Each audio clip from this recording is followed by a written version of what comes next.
9 horas da manhã, eu chego na redação, o telefone toca sem parar. A voz. Proibido propaganda do Urudonal. Alô, alô, como você se sente? Rim-doente? Tome Urudonal e viva contente. Por que diabo será que eles proibiram logo isso, rapaz? E a voz continua. Nada sobre essa rede de espionagem nazista no Brasil. Nem do peixe estragado pode falar, somente a nota oficial da polícia. Pô, além do Urudonal, agora você não pode falar nem de peixe estragado? Semana passada eu me recusei a publicar um editorial escrito por eles. Vê lá, hein? Olha que eles cortam a isenção do imposto do papel pro teu jornal. Melhor ser publicado do que falir. Onde? Não. Ai, tudo bom? E o Cine Jornal? Outro dia eu fui ao cinema. De vez em quando, na hora do Brasil, a gente desliga o rádio. A hora do Brasil, né? É o fala sozinho. Você traz um shopping pra mim, por favor? E era um Cine Jornal insuportável. Ele me ouviu ou... Sem emoção nenhuma. Sabe aquela coisa fascista mesmo de multidão disciplinar? Poxa, esses caras são uns idiotas. Eles tinham que aprender a fazer filme com os russos. Por exemplo, tem propaganda melhor do que o Encoraçado Potanqui? Tem o Triunfo da Vontade da Leni Riefenstahl que os nazistas estão usando... Eisenstein sabe emocionar. E também vender seu peixe. E cá entre nós, não é esse peixe estragado dos nossos fascistas tupiniquins. Que peixe? Vai, continua defendendo os comunistas. Quer conhecer a Polícia Especial por dentro? Nem brinca com isso. Nunca ouviu falar no Quadrado? Um cubículo no quarto andar da polícia? Lá que acontecem os piores horrores. Desalgemam o preso, afivelam uma máscara de couro no rosto, que é pra só entrar ar, pro sujeito não desmaiar. Aí depois deixam ele nu e batem, mas batem mesmo.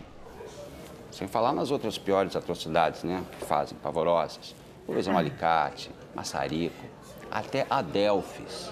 Sabe, umas lascas de madeira que é pra enfiar debaixo da unha. Vocês não estão exagerando um pouco?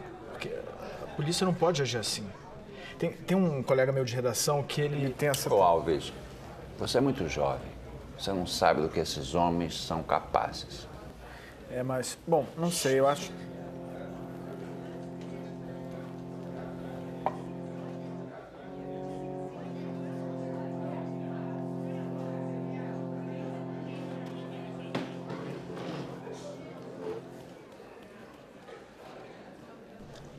Os olhos do Filinto. Dizem que eles espionam até os homens do governo. Vambora. Assim, nada. Vamos pagar a conta. Pulso. Vambora. Quanto registrado? A conta? Fábricas.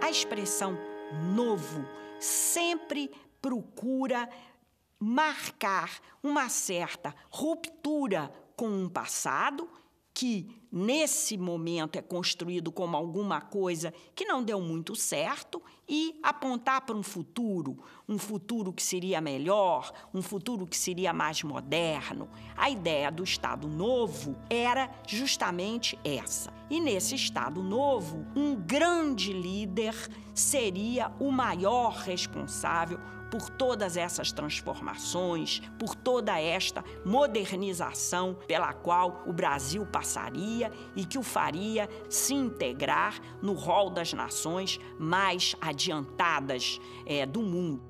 O que marca o Estado Novo é exatamente a existência de um regime autoritário, onde há a supressão do legislativo, uma submissão do judiciário ao executivo, né?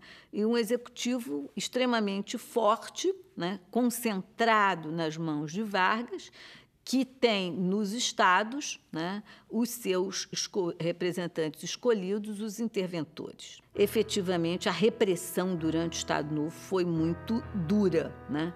E foi muito dura, principalmente aqui no Distrito Federal, onde o chefe de polícia era o Filinto Miller.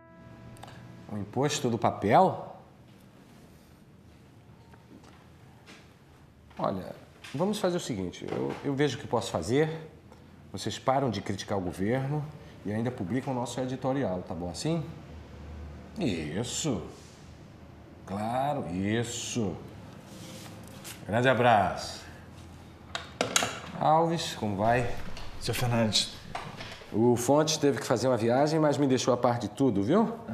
Seu pai fez um pedido, e um pedido do seu pai é uma ordem. Ele e o presidente são amigos do Exército do Sul, não é? Isso, mas já faz muito tempo. Mas um homem nunca esquece os amigos, ainda mais os de armas. Já você, em vez das armas, resolveu pegar na pena? Sim, senhor. Virou jornalista, então? Isso.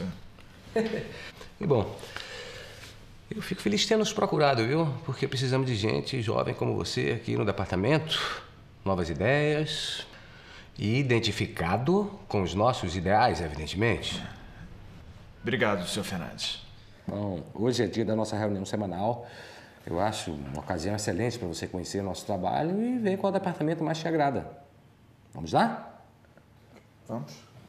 Gentileza.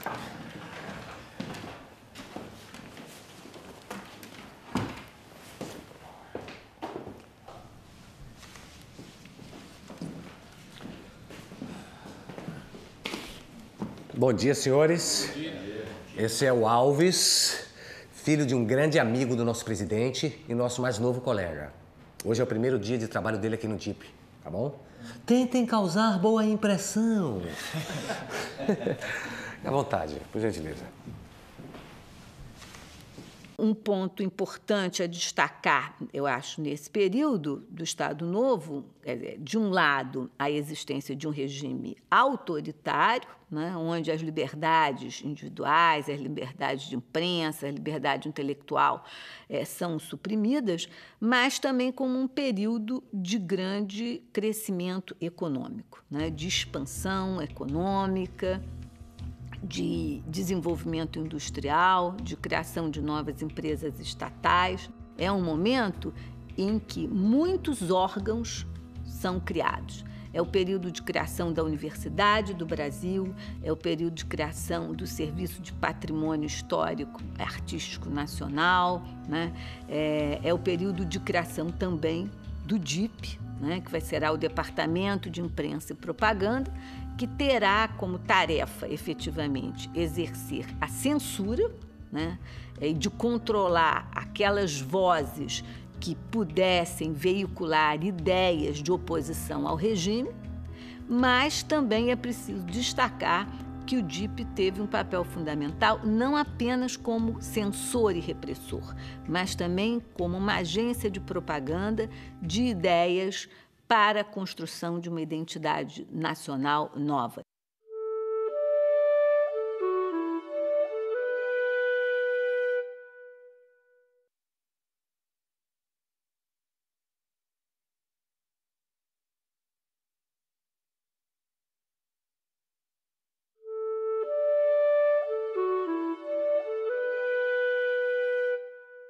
Bom, e o Walter? Gávea Golf Club. Bom, começamos sem ele, então. Bom, esse sujeito simpático ali no final da mesa é o Kleber, radiodifusão. A Hora do Brasil é com ele, tá bom?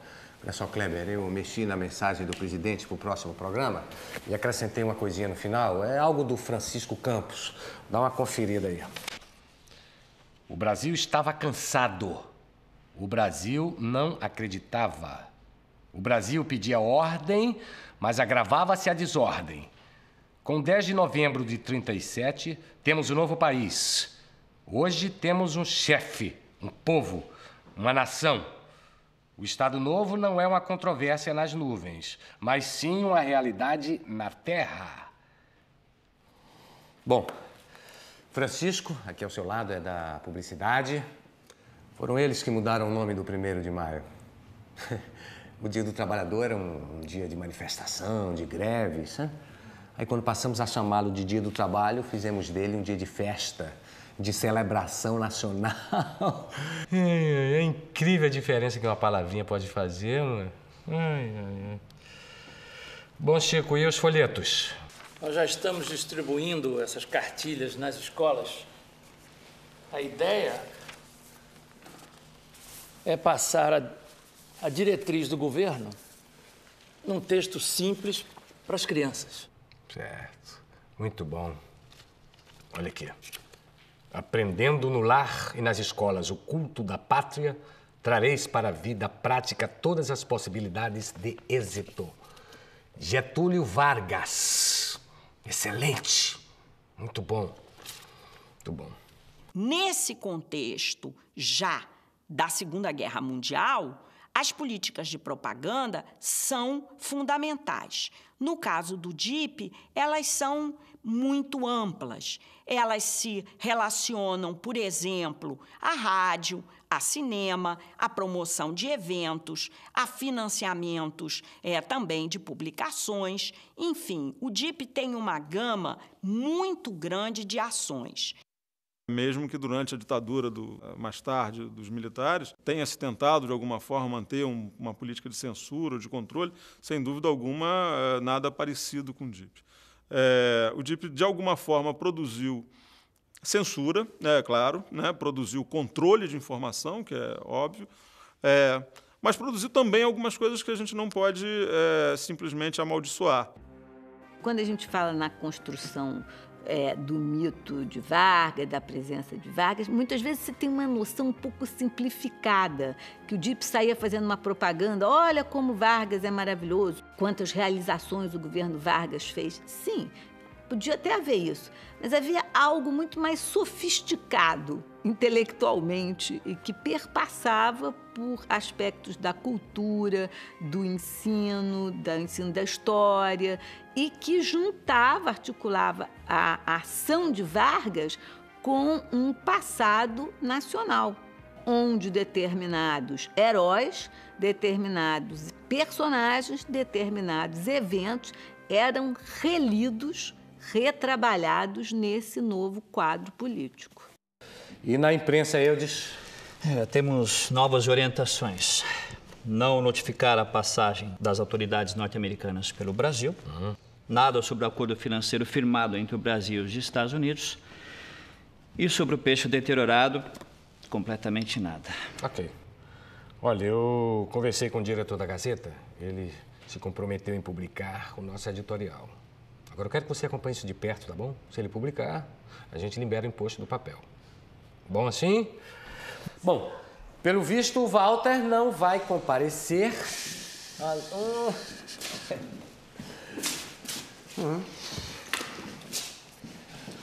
Desculpem o atraso, mas o jogo não acabava. E aí, como é que foi? Um desastre. Nosso chefe é o pior jogador de golfe que eu já vi. Mas eu já sei como resolver isso. Filmamos o presidente dando umas tacadas. Não acertou uma. Mas aí filmamos um jogador profissional. Na montagem, vamos juntar a tacada do presidente com a trajetória da bola do jogador. O chefe vai parecer um campeão. Mas isso é uma mentira. Quem é esse garoto? Ô, Alves, a nossa função é divulgar uma imagem positiva do nosso chefe do governo. A massa precisa de um líder carismático, capaz de conduzir a nação. Claro. Não podemos deixar a imagem desse líder ser arranhada por uma jogadinha de golfe, né? Claro. E então, mais alguma coisa, Walter? A lista de censura. Deixa eu pegar. É um pouco de tudo. Ofensa ao decoro, maus costumes, incitamento contra o regime.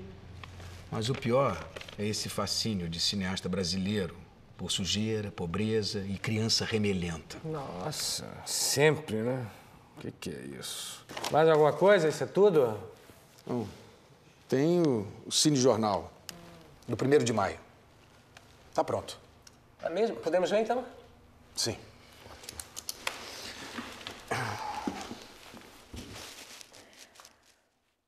O Estado Novo não é um Estado fascista, classicamente, né? Ele não promoveu política de partido único, né? Não houve paramilitarismo, né? Não houve projetos de expansionismo, né? Belicista, não houve políticas de segregação no sentido, né, de genocídio ou algo parecido. Então, nesse sentido, o Brasil não é um exemplo de fascismo, mas, sem dúvida alguma, ele responde, assim como dezenas de outros estados respondem aos problemas da época com artifícios, né, soluções que também foram utilizadas nos estados fascistas, né, e que, de alguma forma, se aproximaram, né, desses estados. O principal meio de comunicação da época, o mais popular de todos, o rádio. O rádio que tinha programas com os cantores, tinha noticiários como Repórter Esso, também tinha um programa obrigatório, aliás, obrigatório até hoje, que é a Hora do Brasil. E nessa Hora do Brasil, a partir de 1942, o próprio ministro do Trabalho, Indústria e Comércio, vejam bem, um ministro, ia para o rádio semanalmente e se dirigia à população, especificamente à população de trabalhadores, para dizer o quê? Olha, vocês têm direitos. Esses direitos são os direitos do trabalho. Olha, senhora, se a senhora ficar viúva, a senhora tem direito a uma pensão. E isto é uma obrigação do Estado para com a senhora. Esses programas eram irradiados em praças públicas. As cerimônias públicas do Estado Novo não foram poucas, foram muitas, na verdade. Há uma intenção de demonstrar a presença desse Estado, né, no mundo público, na rua, né, com muita frequência, e fazer com que as pessoas participem dessas atividades, né? E, nesse sentido, eu acho que há uma disseminação da imagem do Getúlio de uma forma impressionante. E sem dúvida, há uma prática para a construção dessa cultura cívica, que é a prática constante, né, de comemorar essa sociedade, né, comemorar essa condição política em público.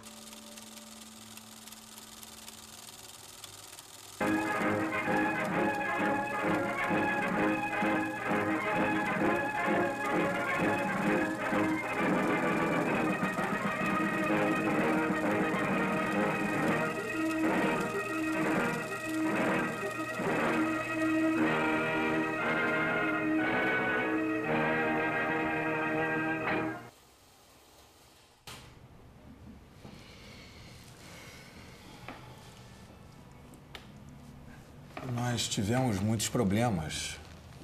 O estádio estava uma bagunça, uma câmera enguiçou. Eu sei, Walter, mas olha só, o que importa é o resultado. Não está bom, sabe?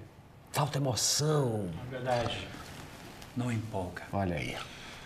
Talvez o discurso do presidente... Não, imagina. O discurso está ótimo, eu avisei. Outra coisa. Podemos mudar a música. Música... Close-ups. Como? Estão faltando close-ups do público no estádio. Ah, esse garoto de novo. Até parece que meia dúzia de close-up vão fazer diferença. Mas no Encoraçado Potemkin eles usam... Isso? Um filme comunista? O que é isso, garoto? Quer que a gente se inspire em propaganda bolchevique? Não, calma, Walter. Deixa ele falar. Alves, explica, por favor. Essa massa que aparece no filme está anônima, está impessoal. Ninguém tem rosto. Não se vê ninguém sorrindo, se emocionando com o que o presidente diz. Não estamos aqui para fazer close-up de desdentado, e sim para enaltecer o presidente. Mas ele não é o pai dos pobres? Ele não se preocupa com o bem-estar das massas? Então são a Dona Maria e o seu João que importam. São as pessoas que não têm voz, que não são vistas, que devem estar em destaque. A emoção dessas pessoas tem que estar no filme. As suas lágrimas, os seus sorrisos. Assim, cada seu João e Dona Maria, espalhados pelos cinemas desse país, vão se sentir representados. Eles vão ter certeza que o presidente se dirige a eles. Porque é isso que esse povo mais precisa. É ser visto, é ser ouvido, é saber que alguém se importa. O garoto tem razão. dar rosto à massa faz sentido. Faça o que ele disse, Walter. Close-ups. Vários. Gostei de ver, hein, Alves? Você terá muito a oferecer ao departamento. Vai deixar seu pai orgulhoso, hein? Daqui pra frente, só tente evitar os exemplos comunistas.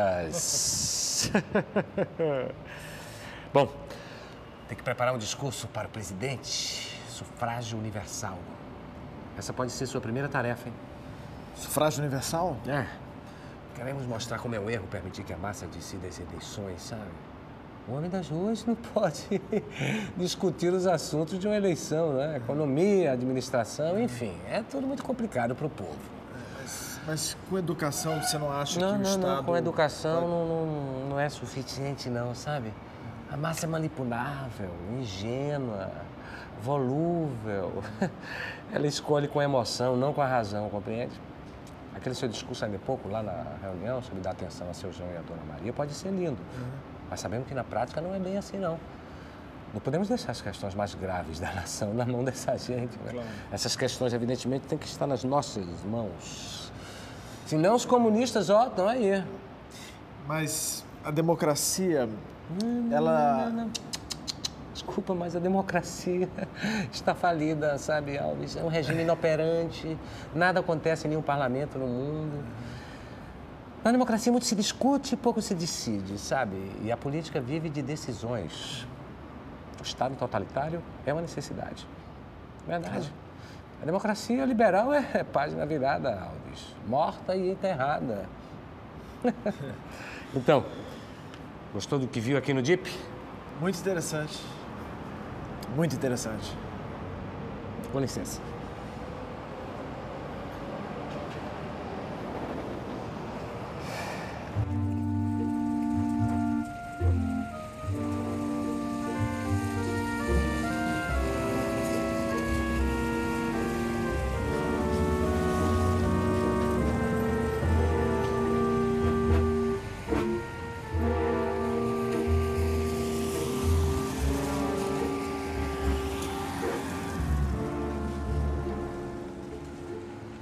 E a própria figura de Getúlio Vargas vai se consolidando como uma liderança importante no imaginário político nacional.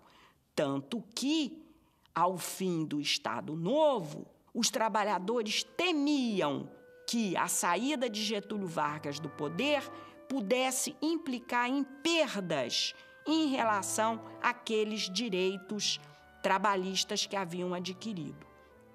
Haviam adquirido num momento extremamente autoritário, onde não havia direito de voto, onde a liberdade de organização sindical estava cerceada, mas haviam adquirido e queriam manter. E é dessa forma que os trabalhadores lidam com o Getúlio, que a gente pode entender como é que, na campanha de 1950, né, Getúlio é tão bem recebido pela população, sobretudo de trabalhadores, né? E entender também que a marchinha de carnaval que mais foi cantada em fevereiro foi justamente bota o retrato do velho, bota o retrato do velho outra vez. Isso não é sinal de submissão da população.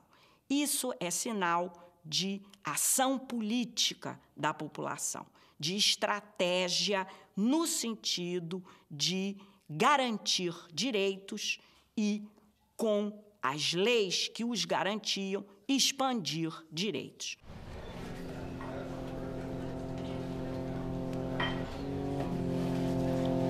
Esses sujeitos me dão arrepio. Também, né? O que tem de preso caindo no terceiro andar da polícia? E o Alves não acredita. Falando nele, ele não vem, não? Sua conversa não é mesmo assim, ele aqui. Eu não te escuto, você não me ouve. Quem vai prestar atenção nas nossas histórias, hein? Olha aí. Aí, Lelê. Tudo bom? Como vai? Como vai? Com licença.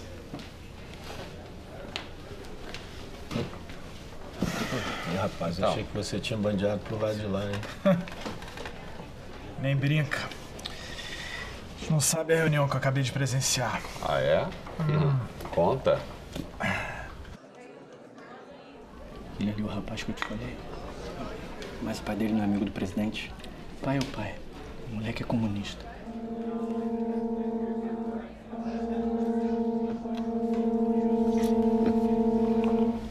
Saúde.